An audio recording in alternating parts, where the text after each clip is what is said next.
Assalamualaikum warahmatullahi wabarakatuh. Subhanallah walhamdulillah wa la ilaha illallah wallahu akbar la hawla wa la quwata illa billahil aliyyil azim. Bismillah lillah billah lillahi ta'ala. Selamat berjumpa kembali dengan akun YouTube channel Latikatan yang selalu membahas tentang karunia Allah, rahmat Allah, Rahman Rahim Allah, kasih sayang Allah, serta ridha Allah yang tak terhingga, yang tak terhitung banyaknya. Jangan lupa subscribe dan bantu nyalakan tombol lonceng notifikasinya agar Anda selalu dapat pemberitahuan dari channel ini apabila ada video baru. Nah, jadi nyalakan tombol lonceng notifikasinya serta jangan lupa subscribe, share ke teman-teman Anda agar video ini dapat bermanfaat buat orang banyak.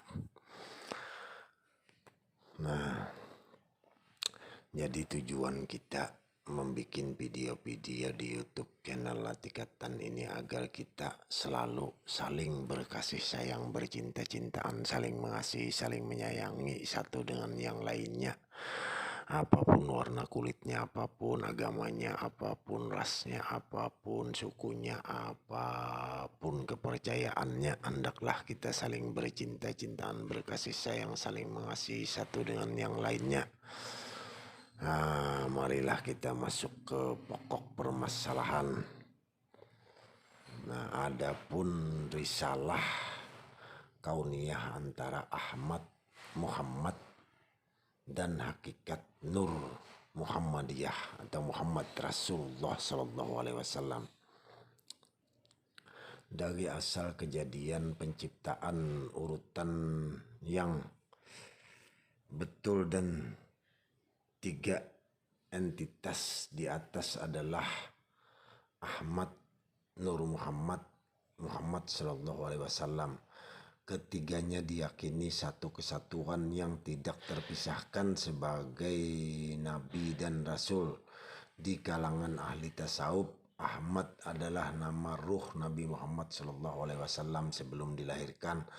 Tetapi mayoritas umat muslim memahami bahwa selain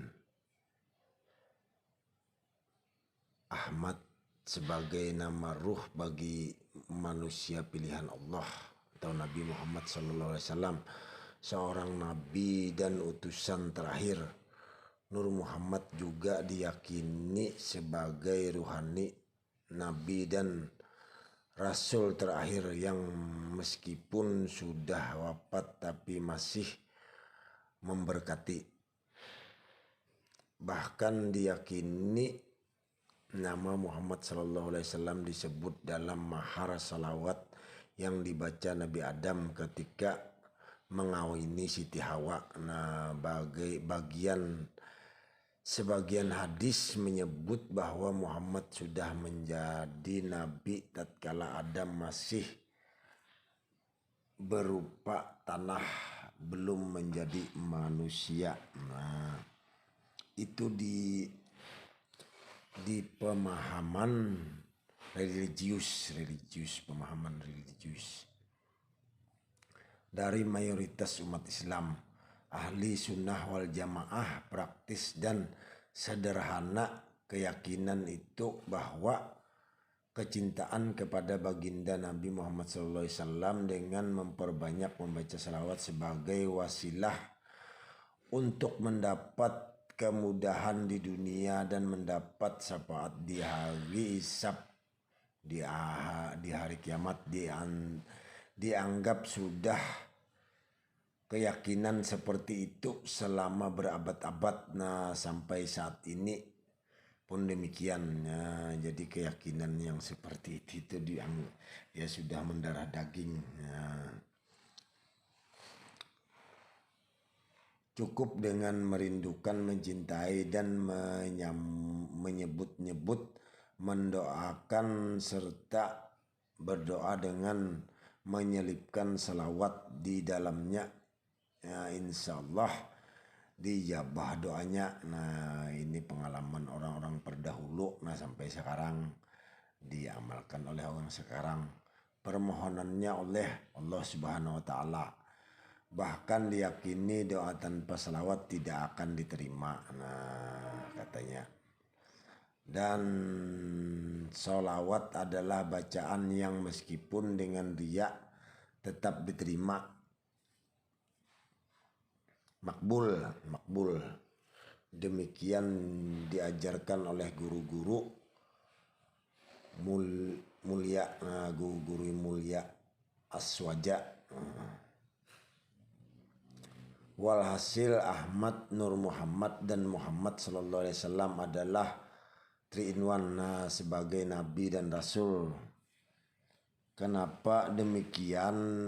Ya namanya keyakinan sesederhana mungkin sekiranya mudah diterima baik oleh kalangan awam atau umum yang mayoritas maupun kalangan ulama untuk dapat mengamalkan salawat setiap saat. Nah, berbeda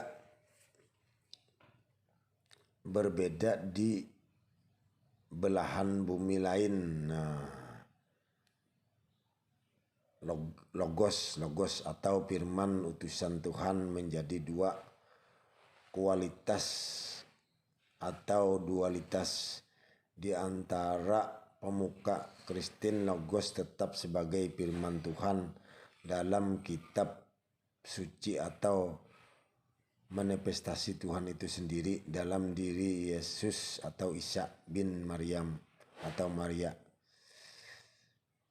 yang wajib diyakini dan dipuji-puji di dalam doa dan harapan. Nah, di tangan saintis ilmuwan, logos sudah diturunkan derajatnya sekedar menjadi ilmu pengetahuan atau logi atau buah pikiran manusia. Artinya manusia hakikatnya khalifah, manifestasi dari Tuhan di muka bumi yang harus memberdayakan akal pikiran, yakni manifestasi dari logos. Nah, sehingga ketika firman Tuhan sudah termanifestasikan di dalam pikiran manusia yang dinamis dengan akal sebagai ujung tombaknya, maka transformasi dari logos menjadi logis menyebabkan terjadinya ekspansi pengetahuan yang luar biasa atau menakjubkan. Nah, penemuan pengetahuan ilmiah dan terapan teknologi di berbagai bidang terjadi sejak abad 16 berdasarkan teori mekanika Newton, berlanjut era Renaissance abad 18 Masehi, terus menuju era mekanika kuantum Einstein abad 20 dan sampai saat ini luar biasa capaian-capaian baik melalui pendidikan maupun industrialisasi dapat dinikmati semua elemen masyarakat tanpa melihat suku, bangsa, dan agama.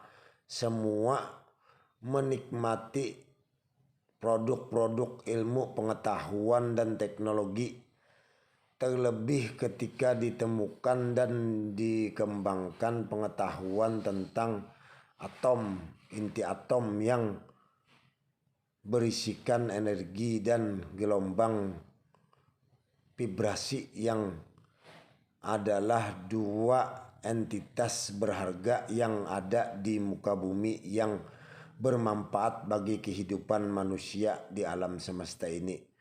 Mereka menemukan skema holistik tapi ilmiah energi, vibrasi, gelombang, frekuensi, informasi, mutasi energi. Mirip skema supistik. Jadi skema mereka itu mirip skema para sufi, supistik. Ahmad Nur Muhammad Nuril Anwar Muhammad sallallahu alaihi wasallam mumkinat maujudat. Sehingga dikembangkan teknologi di bidang kesehatan, pertanian, perkebunan, pertambangan, persenjataan, transportasi darat, laut, dan udara, dan alat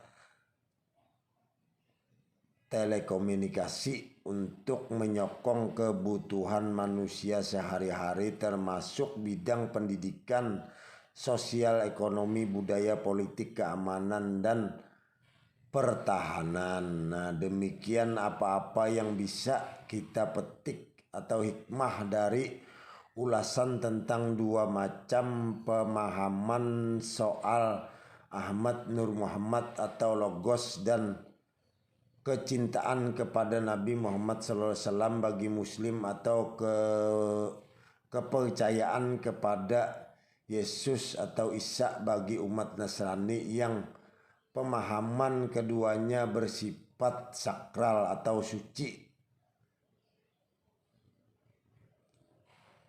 transendental, ilahiyah atau ilahiyah,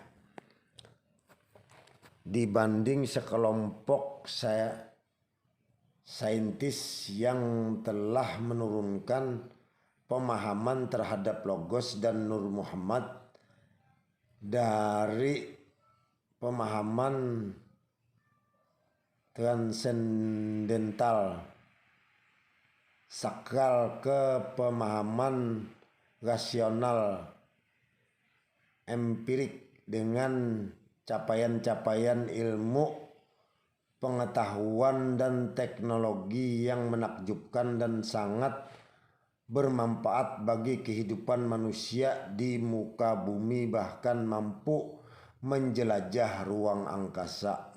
Wallahu alam bisawab.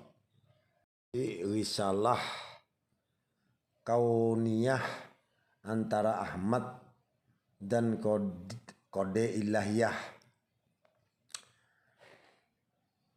Gambar visualisasi atau lab ini dapat Anda saksikan di dalam diri Anda setiap saat dan dapat disaksikan dengan mata batin. Hanya dengan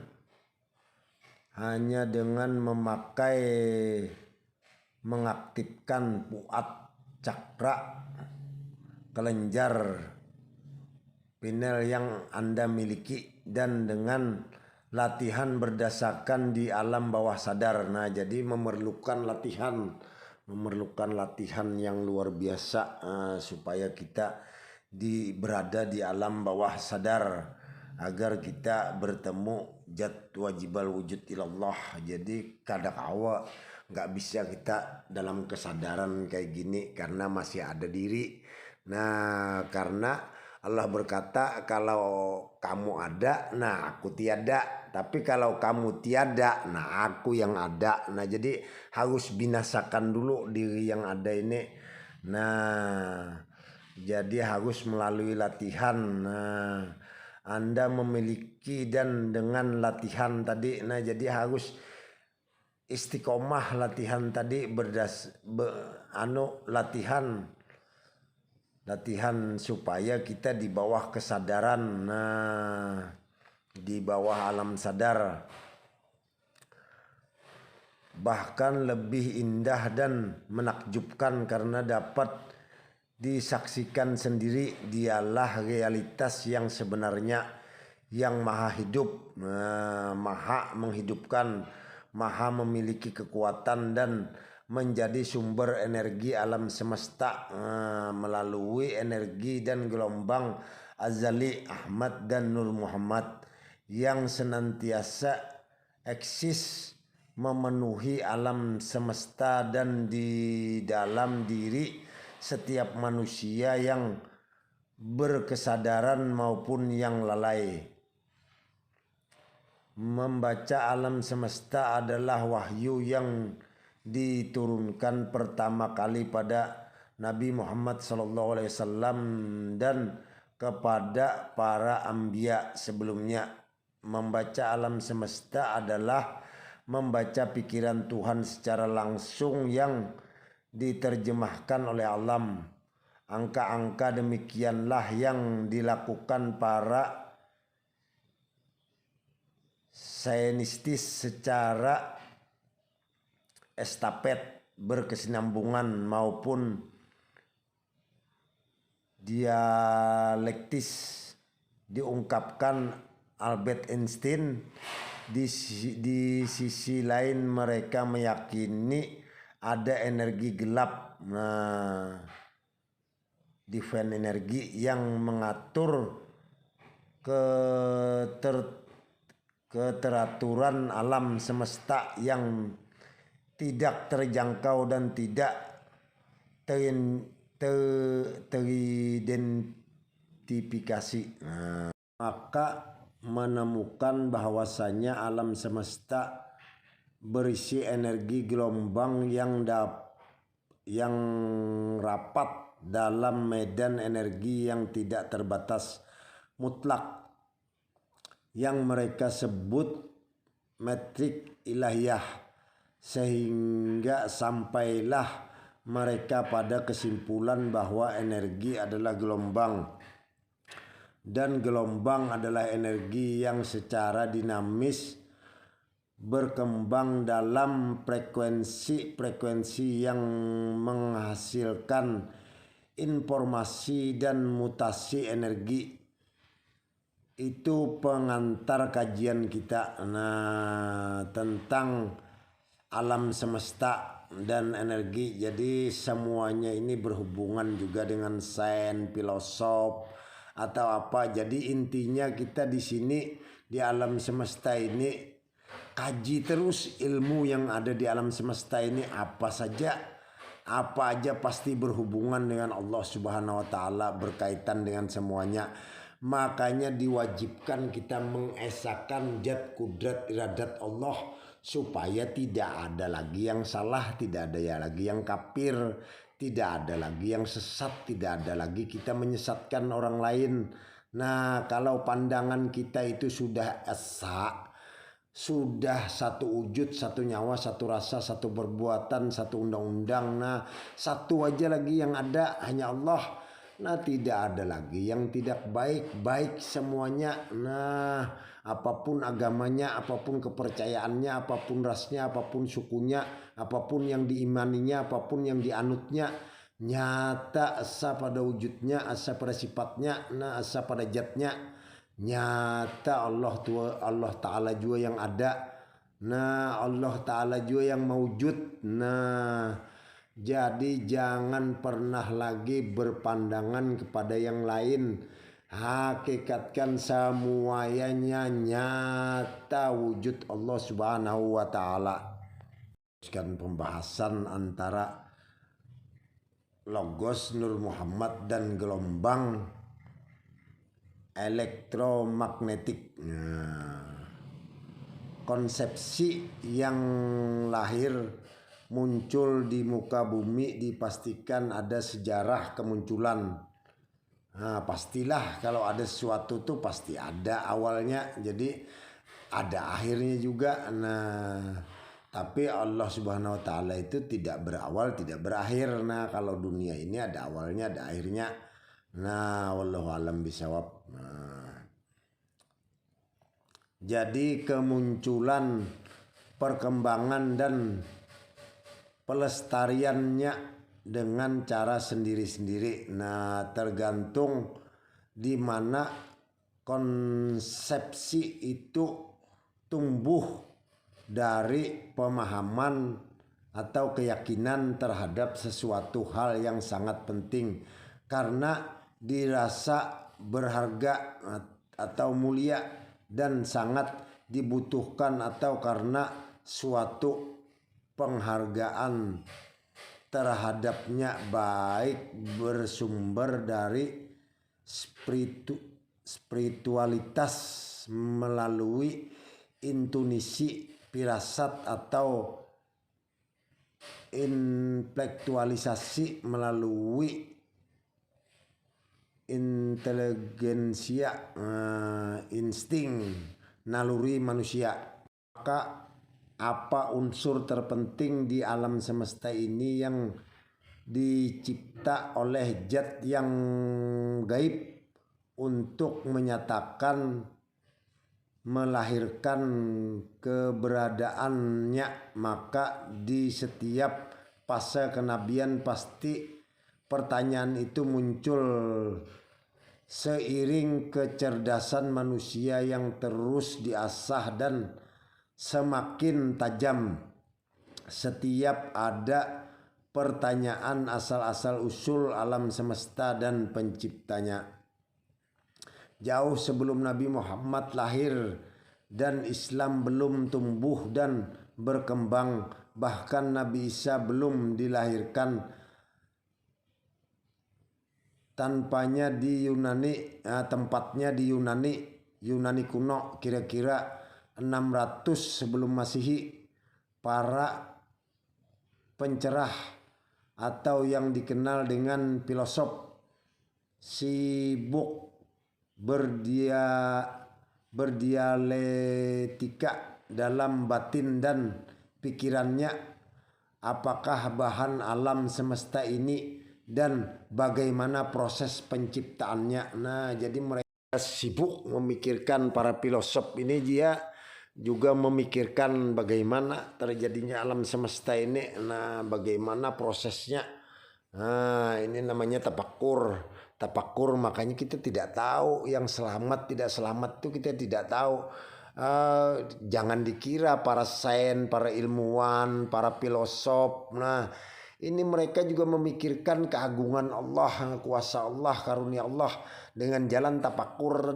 Nah, jadi macam-macam orang beriman kepada Allah itu, orang istilahnya bertakwa kepada Allah itu dengan berbagai macam jalan sesuai dengan ilmu Allah. Nah, istilahnya seluruh alam semesta ini, nah, isinya air aja dijadikan tinta tidak cukup menulis ilmu Allah. Nah, saking banyaknya, andaikan semua ranting batang kayu menjadi tangkai penanya, tidak cukup menulis ilmu Allah Subhanahu wa taala. Jadi jalan takwa, jalan menuju Allah itu sangat banyak, sangat luar biasa. Nah, tidak bisa digambarkan oleh kata-kata. Nah, saking banyaknya, saking luasnya, saking mahanya. Jadi mereka selalu memikirkan proses penciptaan dari seluruh alam semesta ini. Nah, pada akhirnya mereka menemukan logos, firman Tuhan, di mana Tuhan ketika berpikir dan berkata, itulah tercipta segala sesuatu, sehingga ada legium filosofi. Nabi di zamannya, aku berpikir maka aku ada, maujud, aku berfirman maka aku ada. Yang di abad 2 Masehi kemudian oleh gereja diadopsi dalam filsafat Kristen, Kristologi, bahwa Yesus adalah firman Tuhan, perantara antara Tuhan dengan ciptaannya untuk menjelaskan dan menegaskan posisi Yesus dalam penciptaan alam semesta. Dari sebelumnya hanya logos, nah firman Tuhan menjadi Tuhan itu sendiri yang bermanifestasi dalam diri Yesus, sehingga lahirlah ajaran Trinitas dengan teori emanisi, meskipun berbeda dengan apa yang diajarkan oleh Yesus atau Isa bin Maryam itu sendiri, karena di dalam ajaran atau dogma Kristen sendiri berbeda-beda antara aliran yang satu dengan yang lainnya. Sama saja di Islam juga begitu. Jadi berbeda-beda juga di Kristen juga begitu, sama saja. Hindu, Buddha, jadi ada aliran macam-macam. Nah, kita tidak pedulikan itu. Nah, kita di sini fokus mengesahkan Allah, mengesahkan zat kudrat iradat Allah, supaya pandangan kita satu esa. Nah, satu wujud, satu nyawa, satu rasa, satu perbuatan, satu undang-undang, satu aja lagi, tidak ada lagi yang lainnya. Lalu bagaimana dengan keyakinan umat muslim, tempatnya kurang lebih dari 100 tahun sepeninggal Nabi Muhammad SAW, tentang penciptaan seiring perkembangan syiar Islam di belahan dunia sehingga bersinggungan dengan Kristologi, yakni keyakinan umat Kristen soal pencipta Tuhan dan penciptaan makhluk. Maka pada filosofi Islam di abad 8 Masehi berusaha merumuskan konsep Nur Muhammad berdasarkan konsep logos Yunani, yakni teori emanasi, ittihad, hulul, tajalli, wahdaniyah, tapi bertolak belakang dengan dogma gereja tentang ajaran Trinitas. Nah, bahwa ajaran antara Tuhan dan makhluk itu ada penghubung, ialah nur, berdasarkan beberapa petunjuk ayat-ayat Al-Quran, hadis, maupun pendapat para filosof muslim. Berbeda-beda tapi kita satu jua. Nah, jadi jangan dibikin perdebatan, perbedaan itu anggap hikmah karunia yang tak terhingga dari Yang Maha Kuasa. Nah, jadi pendapat para filosof muslim yang diamini oleh para sufi dan sebagian ditolak oleh ahli kalam. Maka untuk mengidentifikasikan sebagai ajaran Islam, maka dicetuslah istilah Nur Muhammad untuk membedakan istilah sebelumnya dari bahasa Yunani, karena pembawa risalah kalam firman ilahi terakhir penyempurna adalah Nabi Muhammad SAW. Aku berfirman kun, maka aku ada. Maujud. Nah, maujud tercipta makhluk di alam semesta dengan sebab firman Tuhan Allah Jalal Jalalahu. Nah, Allah Subhanahu wa Ta'ala, yang itu berarti Nur Muhammad mulai ada. Nah, tercipta di zaman ajali sebelum terciptanya alam semesta. Allah mencipta nur dari zatnya atau nur Allah ketika Allah berkehendak, iradatuhu, sehingga dipahamkan bahwa Nur Muhammad adalah nur ilahi atau nurullah, anasir alam semesta termasuk manusia dan seisinya. Maka Nur Muhammad dan Nabi Muhammad SAW dua entitas yang berbeda, yang pertama bersifat ajali dan yang kedua sebagai basar, sebagai nabi dan utusan Allah Subhanahu wa Ta'ala yang terakhir dari 25 rasul dan terakhir di abad 6 Masehi. Sebagian kelompok umat muslim meyakini bahwa Nur Muhammad dan Nabi Muhammad adalah satu entitas yang sama. Nabi Muhammad adalah manifestasi dari Nur Muhammad yang menjadi kepercayaan, keyakinan mayoritas kaum muslimin Sunni. Bagaimana dengan Musa Moses atau Muses 3000 tahun sebelum Masehi, yang berjuluk Kalamullah, firman Tuhan kepada Bani Israel, dan Isa Yesus Manuel sebagai manifestasi dari firman Tuhan atau Tuhan itu sendiri yang berjuluk Al-Masih. Bagaimana dengan Ibrahim atau Abraham dari bangsa Ibrani 6000 sebelum Masehi yang berjuluk Khalilullah, kekasih Allah, bapak para nabi bagi umat-umat terdahulu, mulai dari bangsa Persia, Romawi, Yunani, Bani Israel, bangsa Arya di India, Cina, dan bahkan bangsa Jawi atau Kejawen atau Jawa Nusantara, dengan lahirnya agama-agama seperti agama Yahudi dari Bani Israel, filsafat Yunani kuno, Kristen bagi Bani Israel, dan Romawi, Zoroarta di Persia, Konfusianisme dan Taoisme di Cina, Hindu di India, dan Buddha di Asia Tengah, sampai sebagian daratan Cina, dan agama Kapitayan yang ada di Nusantara pada zaman dulu. Nah, Kapitayan ini luar biasa juga,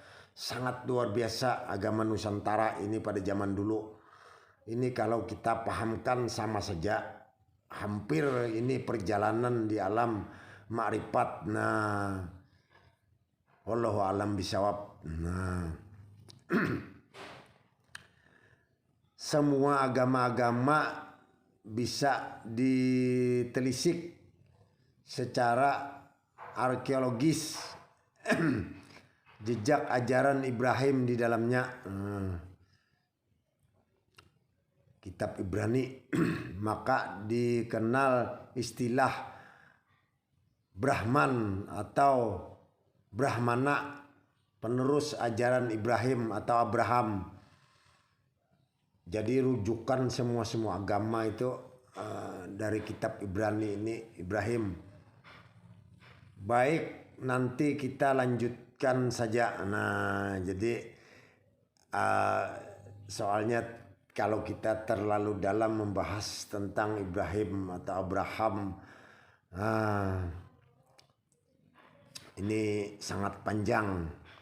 Nanti di lain waktu kita teruskan pembahasan tentang kitab-kitab terdahulu, tentang hikayat-hikayat terdahulu.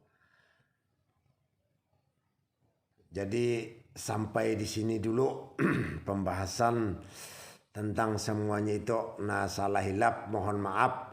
Apabila ada kesalahan, ada kekeliruan dalam penyampaian, janganlah dijadikan perkara benar pakai salah buang.